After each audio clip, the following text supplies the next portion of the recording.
জয় শ্রীকৃষ্ণ। রাধে রাধে। নমস্কার বন্ধুরা, আজ চলে এসেছি আরও একটি নতুন ভিডিও নিয়ে। জন্মাষ্টমীর আগে বাড়িতে এই 5টি জিনিস আনা খুবই শুভ। শ্রীকৃষ্ণের আশীর্বাদ থাকে অটুট। আসুন বন্ধুরা জেনে নিই জন্মাষ্টমীর আগে কি কি 5টি জিনিস বাড়িতে আনবেন এবং সেগুলি আনার সাথে সাথে কি করবেন। তার আগে বলি বন্ধুরা, আপনাদের কাছে একটাই অনুরোধ, আপনারা ভিডিওটা পুরো দেখুন। আর হ্যাঁ বন্ধুরা, আপনারা যারা যারা আমার চ্যানেলে নতুন, অবশ্যই চ্যানেলটিকে সাবস্ক্রাইব করে আমার পাশে থাকবেন। বন্ধুরা, জন্মাষ্টমীর আগে কিছু বিশেষ এবং পবিত্র জিনিস বাড়িতে আনা খুবই শুভ। এতে কেবল ভগবান শ্রীকৃষ্ণের আশীর্বাদ পাওয়া যায় না, বরং ঘরে সুখ শান্তি এবং সমৃদ্ধি বাস করে। এবারের জন্মাষ্টমীকে বিশেষ এবং শুভ করতে চাইলে আগে থেকেই এই জিনিসগুলি বাড়িতে আনা শুরু করে দিন। কি কি জিনিস, চলুন বন্ধুরা এবার জেনে নিই। বন্ধুরা, 1 নম্বর, এই জিনিসটি আনা অত্যন্তই শুভ। ভগবান শ্রীকৃষ্ণের তার প্রিয় বাঁশি। হ্যাঁ বন্ধুরা, একেবারেই ঠিকই শুনেছেন, বাঁশির দ্বারাও পরিচিত। জন্মাষ্টমীর আগে একটি সুন্দর বাঁশি বাড়িতে এনে পুজোর স্থানে আপনারা স্থাপন করুন। এটা স্থাপন করা অত্যন্তই শুভ। এটি কেবল মনকে শান্তি দেয় না, বরং ঘরে ইতিবাচকতা এবং মাধুর্য বজায় রাখে। রূপা বা পিতলের তৈরি বাঁশি বিশেষভাবে শুভ, কিন্তু অনেকের ক্ষেত্রে এই রূপার বাঁশি আনা সম্ভব হয়ে ওঠে না বা পিতলের বাঁশি আনাও সম্ভব হয়ে ওঠে না। সেক্ষেত্রে আপনারা যেমন পারবেন তেমন বাঁশি অবশ্যই বাড়িতে কিনে নিয়ে আসবেন। যদি মনে করেন নিজের হাতে বানিয়ে ভগবান শ্রীকৃষ্ণ বা গোপালের হাতে বাঁশি দেবেন, সেক্ষেত্রেও অবশ্যই আপনারা এই কাজ করতে পারেন। বন্ধুরা, যদি সম্ভব হয়ে থাকে আপনারা অবশ্যই একটি রূপোর বাঁশি কিনে নিয়ে আসবেন। এরপর সেটি ভালো করে গঙ্গার জলে ধুয়ে ভগবান শ্রীকৃষ্ণর হাতে বা লাড্ডু গোপালের হাতে অবশ্যই দিয়ে দেবেন। জন্মাষ্টমীতে বাঁশি কিনে আনা তো শুভ, কিন্তু রূপোর বাঁশি কিনে আনা বলা হয় অত্যন্তই শুভ। তাই যদি সম্ভব হয়, যদি মনে করেন যে নিয়ে আসতে পারবেন, সেক্ষেত্রে অবশ্যই আপনারা বাড়িতে নিয়ে আসবেন। এবার জেনে নেব 2 নম্বর। বন্ধুরা, জিনিসের নাম হলো ময়ূরের পালক। হ্যাঁ বন্ধুরা, একেবারেই ঠিকই শুনেছেন, ময়ূরের পালক ভগবান শ্রীকৃষ্ণের মুকুটের একটি অংশ এবং এটি তার অত্যন্তই প্রিয়। এটি বাড়িতে এনে আপনারা চাইলে পুজোর স্থানে বা প্রধান দরজা, আপনাদের বাড়িতে যে সদর দরজা রয়েছে আর কি, সেই প্রধান দরজায় যদি এই ময়ূরের পালক রাখতে পারেন, তাহলে নেতিবাচক শক্তি এবং ঘরের বাস্তু দোষ একেবারেই দূর হয়ে যায়। যদি আগে থেকেই থাকে, হয়তো অনেকের বাড়িতে রয়েছে বাড়ির সদর দরজায় ময়ূরের পালক, যদি আপনাদের বাড়িতেও থাকে, সেক্ষেত্রে এই ময়ূরের পালক এনে আপনারা পুজোর স্থানে রাখবেন এবং ভগবান কৃষ্ণর কাছে অবশ্যই দিতে পারেন। এটা করা অত্যন্তই ভালো। বন্ধুরা, এই ময়ূরের পালক যে কোনো দশকর্মার দোকানে মাত্র 5 টাকা দিয়েই পেয়ে যাবেন, তাই অবশ্যই আপনারা চাইলে আনতে পারেন। বন্ধুরা, এবার জেনে নেব 3 নম্বর। বন্ধুরা, 3 নম্বর হলো গরু ও বাছুরের ভাস্কর্য। গরুর সঙ্গে কৃষ্ণের গভীর সম্পর্ক। জন্মাষ্টমী উপলক্ষে গরু এবং বাছুরের মূর্তি বাড়িতে আনা অত্যন্তই শুভ। এটি বাড়িতে রাখলে সমৃদ্ধি আসে এবং সন্তানদের সুখ লাভের পথ খুলে যায়।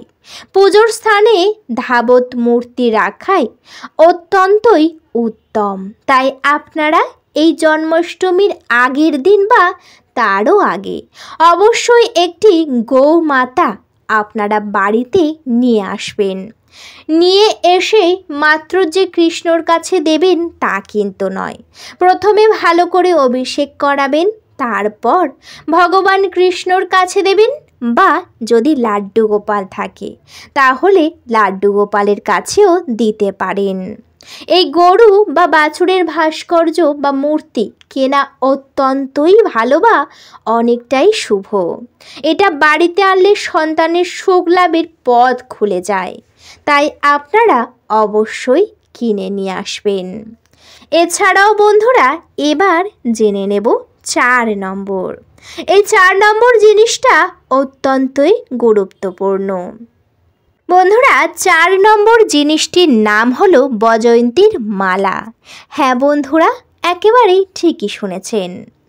বজয়ন্তীর মালাকে ভগবান শ্রীকৃষ্ণের গলায় একটি গুরুত্বপূর্ণ অলংকার হিসাবে বিবেচনা করা হয়। এটি বাড়িতে এনে কৃষ্ণকে পরিয়ে দিলে ধনসম্পদ ও সমৃদ্ধি বৃদ্ধি পায়। এটি পড়লে বা পুজোয় ব্যবহার করলে বিশেষ পুণ্যের ফল পাওয়া যায়।